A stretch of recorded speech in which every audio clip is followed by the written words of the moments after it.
ఫిబ్రవరి 26 కొరకు CH Spurgeon గారు వ్రాసిన ధ్యానం చదువుతున్నాను, వినండి.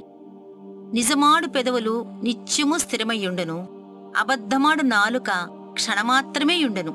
సామెతలు 12వ అధ్యాయం 19వ వచనం. సత్యం అనేది ఎప్పుడు నిలిచి ఉంటుంది. శ్రమలు కలిగినప్పుడు అది కాల పరీక్షకు తట్టుకుని స్థిరంగా ఉంటుంది.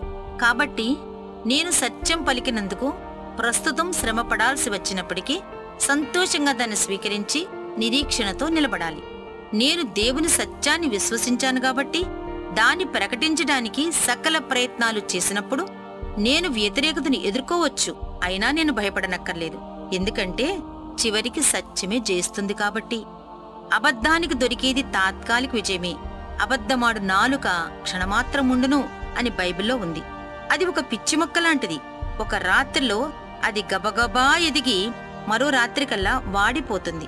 దాని అభివృద్ధి ఎంత వేగంగా ఉంటుందో దాని క్షీణత కూడా అంతే వేగంగా ఉంటుంది.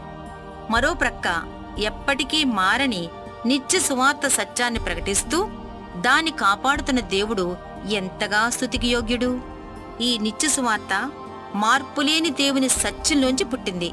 సత్యం పలికేవాడు సాతానును సిగ్గుపరుస్తాడు అని అంటారు. అవును, దేవుని సత్యాన్ని ప్రకటించేవారు నరకంలో ఉన్న దెయ్యాలన్నిటినీ సిగ్గుపరిచి అబద్ధమనే పుట్టలోంచి బుసలు కొడుతున్న సర్ప సంతానాన్ని గలిబిలి చేసేస్తారు. ఓ నా హృదయమా, నువ్వు అన్ని విషయాల్లోనూ, అవి చిన్నవైనా పెద్దవైనా, సత్యంవైపే ఉండేటట్టు జాగ్రత్తపడు.